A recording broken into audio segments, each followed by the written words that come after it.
ગુજરાતની ખૂબી અને ખાસિયતની વાત એટલે રંગ છે ગુજરાત. ગુજરાતના ખૂણે ખાચરે વસતા કલાકારો, કસબીઓ અને કારીગરોની વાત એટલે રંગ છે ગુજરાત. ગુજરાતમાં ઉભરતા અવનવા રંગોની એક આગવી રજૂઆત એટલે રંગ છે ગુજરાત. ગુજરાતમાં વિકસતી અવનવી જીવનશૈલીની વાત એટલે રંગ છે ગુજરાત. મિત્રો, રંગ છે ગુજરાતમાં આપ સૌનું સ્વાગત છે.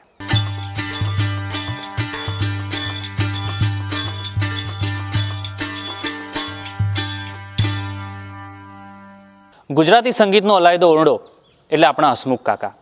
73 વર્ષની જૈફ વયે પહોંચેલા હસમુખભાઈ ચાવડા જ્યારે દિલરુબા અને તાર શહેનાઈ વગાડે છે ત્યારે ગુજરાતી લોકસંગીત, શાસ્ત્રીય સંગીત અને સુગમ સંગીતનો એક અનોખો ટાપુ સર્જાય છે.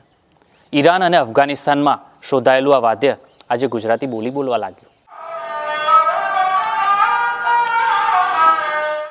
અમદાવાદના મેમનગર વિસ્તારમાં આવેલા સામ્રાજ્ય ટાવરમાં ગુજરાતના એકમાત્ર તાર શહેનાઈ વાદક એક અનોખું વાદ્ય દિલરુબા અને તાર શહેનાઈના સૂરો રેલાવે છે.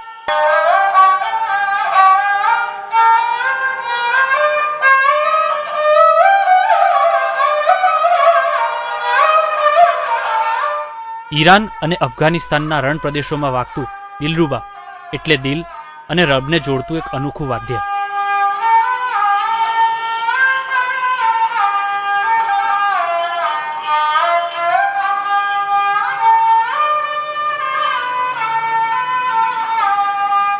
જે રવિન્દ્ર સંગીત જે છે કહેવાય છે ને, આખું એક સંગીતનું માળખું રવિન્દ્રનાથ ટાગોરે બનાવેલા કમ્પોઝિશન એની અંદર ખાસ આ જ વપરાય છે.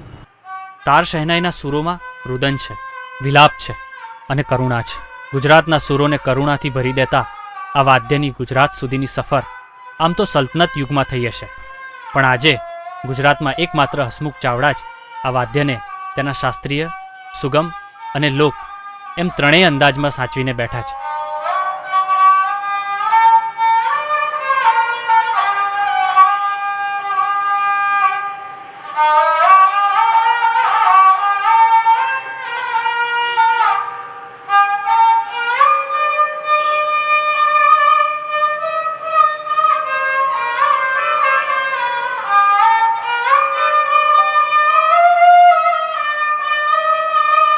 દરેક ઇન્સ્ટ્રુમેન્ટની એક મર્યાદા હોય છે, એ પ્રમાણેનું એમાં ચાલે જ, વાગે જ. ક્લાસિકલમાં વાગે, ફોકમાં બી વાગે. તમે ફોક ભજન હોય તો એમાં બી કેટલાય વગાડ્યા છે મેં ભજન. સુગમ સંગીતમાં વગાડેલું હોય એટલે બધામાં ઇન્સ્ટ્રુમેન્ટ, મ્યુઝિક ડિરેક્ટર કેવો છે ને એને ઇન્સ્ટ્રુમેન્ટની કેટલી ખબર છે એના ઉપર એ થાય. વગાડવામાં અઘરું એવું આ વાદ્ય ગ્રામોફોન સ્પીકર સાથે જોડતા જ શહેનાઈના સૂરોમાં ભલભલાને વિલંબિત સ્વરોમાં જીવનની સાચી ફિલસૂફી તરફ દોરી જાય છે.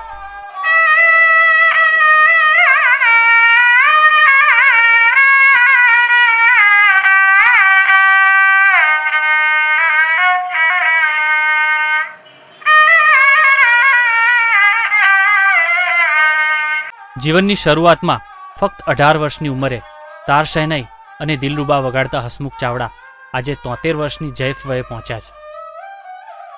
તાર શહેનાઈ વગાડવામાં અઘરી છે પણ અશક્ય નથી, છતાં નવી પેઢી આજે આ વાદ્યને ઉપાડવામાં આળસ રાખી રહી હોય તેવું હસમુખભાઈને ચોક્કસ લાગી રહ્યું છે. આની અંદર ફિક્સ પડદા છે સિતારની જેમ, એટલે તમે વગાડી શકો તો સુરમાં વાગે, પણ તમે શીખ્યા પછી જેમ જેમ અંદર ઉતરતા જાવ ને એમ આ ઇન્સ્ટ્રુમેન્ટ થોડું અઘરું થતું જાય. છેલ્લા 40 વર્ષની હસમુખભાઈની સુરીલી યાત્રા માત્ર ભારત પૂરતી જ નહીં પણ વિશ્વના યુરોપ, અમેરિકા સહિતના 40થી વધુ દેશોમાં વિસ્તરી છે. જો હું 4 વાર લંડન ગયો છું, 2 વાર જર્મની ગયો છું, 2 વાર રશિયા ગયો છું, પછી હોલેન્ડ, બેલ્જિયમ 2 વાર થઈ ગયું છે, પછી મોરોક્કો, અલ્જેરિયા 2 વાર ગયો છું જિંદગીમાં મારી બીજી વાર, સ્વીડન ગયો છું, પછી પોર્ટુગલ ગયો છું, સ્પેન ગયો, પછી મોંગોલિયા ગયો છું, થોડા વખત પહેલાં ઓસ્ટ્રિયા ગયો હતો, ચાઇના ગયો છું. ગુર્જર વાણીમાં શરણાઈના સૂર તો સૌએ સાંભળ્યા હશે, પણ તાર શહેનાઈના સૂર તો એથીય વધુ કરુણ છે.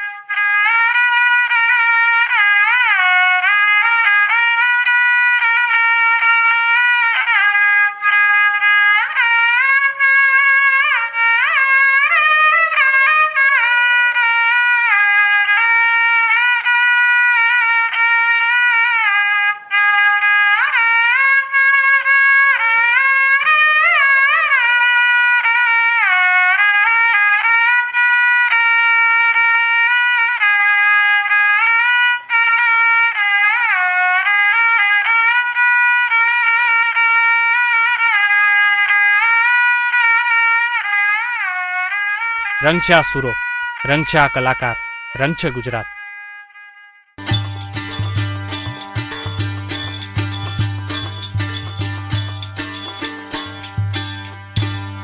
અરાવલીના ડુંગરાઓ વચ્ચે ધબકતું એક ગામ એટલે પોશીના.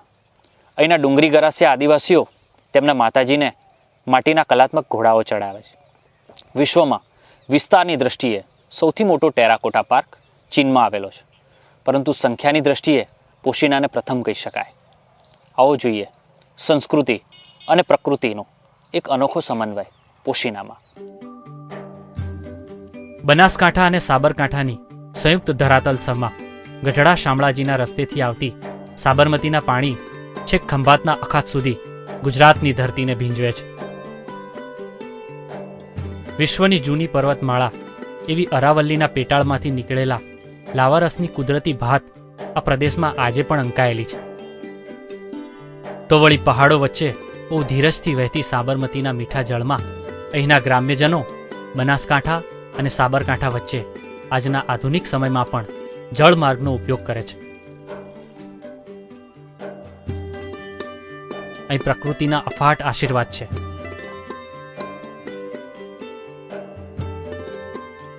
સાથે માનવ સભ્યતાની સાચી મહેક પણ છે. સુરા કોણ છે તું એમ કહીને તુકારો દેતા આ આદિવાસીના હૃદયમાં પણ આંસુઓ અને દુઃખની આવન જાવન બહુ સહજતાથી થાય છે. અમદાવાદથી અંબાજી જવાના રસ્તે પૂર્વમાં આવેલું પોશીના અનેક વિશેષતાઓથી ભરેલું છે. અહીંનું અફાટ પ્રાકૃતિક સૌંદર્ય અને માટીકલા થકી પ્રકૃતિની પૂજા કરતા આદિવાસીઓની જીવનશૈલી ગુજરાતી સંસ્કૃતિનો એક ભાગ છે. પોશીનામાં પ્રવેશતા જ જોવા મળતા કુંભારવાડામાં મુખ્યત્વે હાથી ઘોડા બનાવવાનું કામ વધુ થાય છે.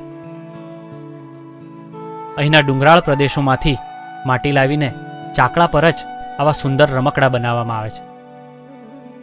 ચાકડા પર ઘોડાના પગ, ઘોડાનું પેટ, તેનું મોઢું અલગ અલગ રીતે બનાવીને પછી તેને સુંદર રીતે જોડીને આખો ઘોડો ખાસ આદિવાસીઓની માનતા પૂરી કરવા માટે બનાવવામાં આવે છે.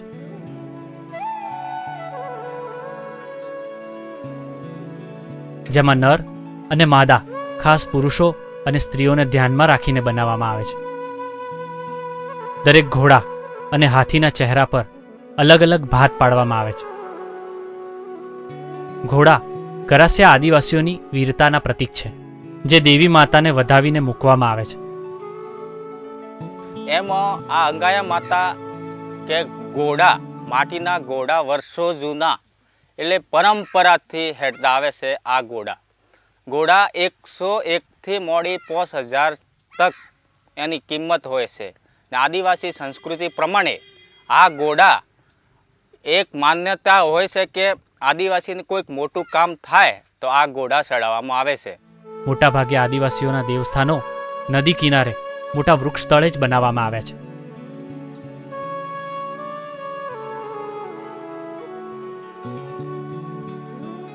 જે તેમના ધર્મ અને પૂજા અર્ચનાના ભાગરૂપે તેમના આરાધ્ય દેવને ચડાવે છે. આદિવાસીઓ તેમના દેવદેવીઓના મંદિરો પથ્થરો કે ઈંટોના નથી બનાવતા, પરંતુ એક વૃક્ષ નીચે ખુલ્લી જગ્યામાં જ પ્રાર્થનાને તેઓ મહત્વ આપે છે. આમ પ્રકૃતિ અને સંસ્કૃતિના સમન્વય સમાન વૃક્ષ મંદિરનો ખ્યાલ આખા ગુજરાતમાં માત્ર પોશીનામાં જ જોવા મળે છે. ગાય ના વિયાતી હોય અને માનતા રાખવામાં આવે ઘોડાની, તો એમાં આ ઘોડો એ ગાય વિયા પછી આ ઘોડો ચડાવવામાં આવે છે. એક ખાસ દિવાળીના બેસતા વર્ષમાં આ ઘોડાની આ ચડાવવામાં આવે છે. પોશીનાના દરેક ડુંગરે અફાટ પ્રકૃતિ ખીલેલી જોવા મળે છે.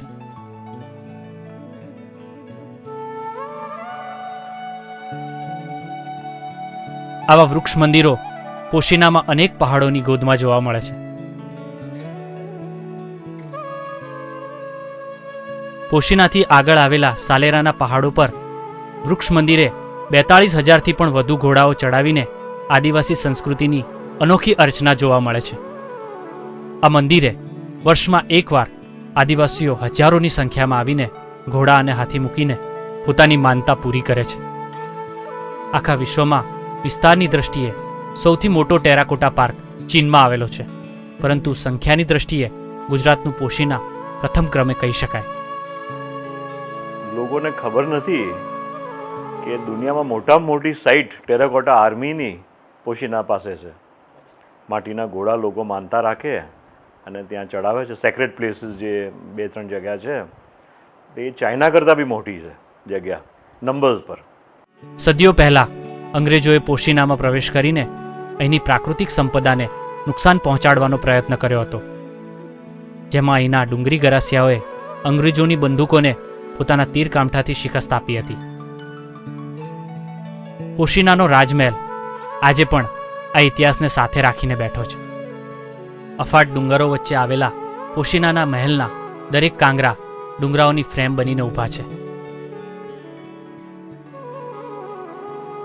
જે લોકોને આઉટડોર એક્ટિવિટીઝ ગમે છે એમને બહુ જગ્યા ગમશે. જે સિંગાપોર ને મલેશિયા ને દુબઈ ને શોપિંગવાળા જે છે એમના માટે કદાચ માઉન્ટ આબુ ને એવી જગ્યાઓ જ્યાં ભીડભાડવાળી હોય એ વધારે એમને પસંદ આવશે, કારણ કે અહીંયા બહુ ક્વાઇટ લાગે છે અમુક લોકોને. પણ છેલ્લા 3 વર્ષથી મેં ટ્રેન્ડ જોયો છે કે એડવેન્ચરવાળા વધારે લોકો આવવા માંડ્યા છે. એમને with nature, reality, bird life એ બધું જોવામાં ઇન્ટરેસ્ટ વધારે છે. પ્રકૃતિને પ્રેમ કરતા પ્રવાસીઓ માટે આ સ્થળ એક આશીર્વાદ સમાન છે.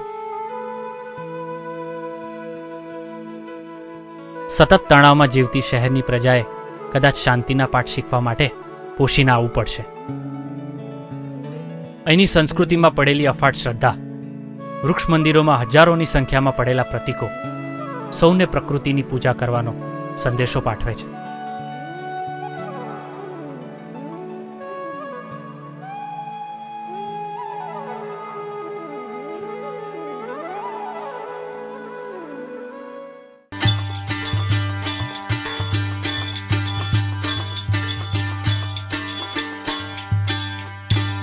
ઘુઘરીયાળી વેલ્યુ ને મખમલ કેરા માફા, મોતી જરિયા મોરલિયા ને શોભે રણની આભા. ગુજરાતનો મધ્ય ભાગ એટલે ભાલ પ્રદેશ. અહીંના દાઉદખાની ઘઉં સાથે ભાલના ડાકલિયા પણ વખણાય. ઉનાળામાં ઘઉંની સિઝન પૂરી થાય એટલે ખેડૂતો નવરા પડે, ઘેર ઘેર માતાજીના માંડવા નંખાય અને પછી ડાકલિયાઓને બોલાવવામાં આવે. શરૂ થાય રાવળોની રેગડી અને ઝૂલણા. તમે જાતે જ સાંભળો આ ડાકલાની શું કમાલ છે.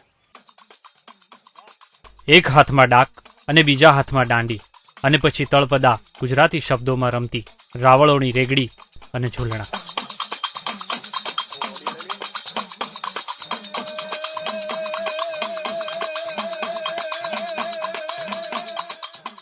ડાકના તાલ સાથે લય બદલાય અને ભાલ કાંઠાના ખેતરોમાં સમી સાંજે જાણે જોગણિયું રમતી હોય તેવું અદ્ભુત ચિત્ર ખડું થાય.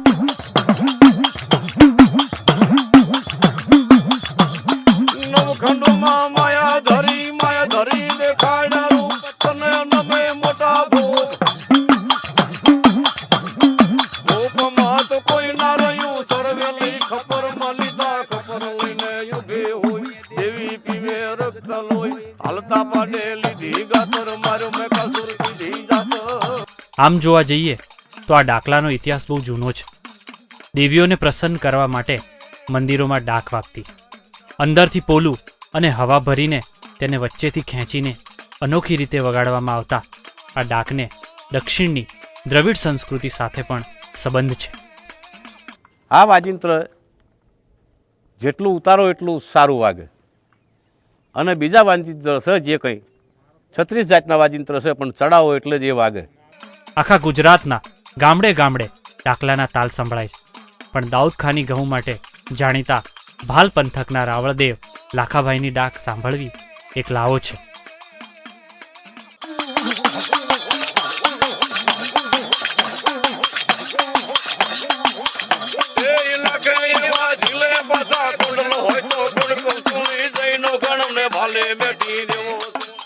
ઘઉંની સિઝન પૂરી થતા આ વિસ્તારમાં આજે પણ રાતના સમયે માતાજીના માંડવા નંખાય છે. આખા પ્રદેશના ખેડૂતો આ માંડવામાં ડાકલાના તાલ સાથે તરબોળ થઈને શ્રદ્ધાપૂર્વક સાંભળે છે. વેદોમાં આ વાદ્ય અને તેની સાથે ગવાતા સ્તુતિઓને સામગાન તરીકે ઓળખવામાં આવ્યું છે.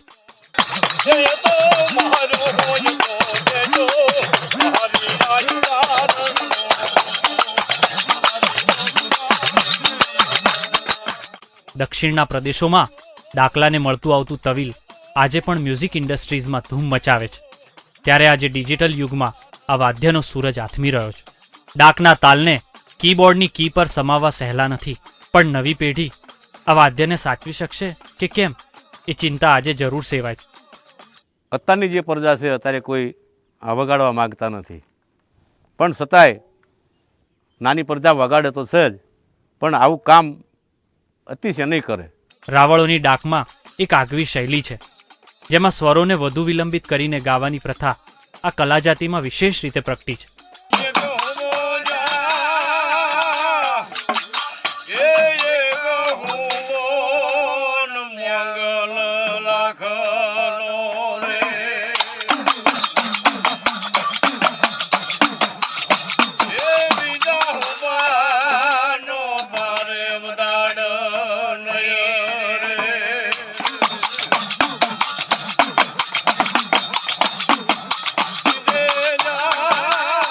રાવળોનું માનવું છે કે સ્વરોને લડાવવાથી શ્રદ્ધા અને એકાગ્રતામાં વધારો થાય છે. ડાકલું સાંભળતા લોકો પણ ડાકના સ્વરો સાથે લીન થાય છે. એક જ વાર સાંભળતાની સાથે તલ્લીન કરી દેતા આ વાદ્યમાં એવો તો જાદુ છે કે ભલભલા તેને સતત સાંભળવા મજબૂર થઈ જાય.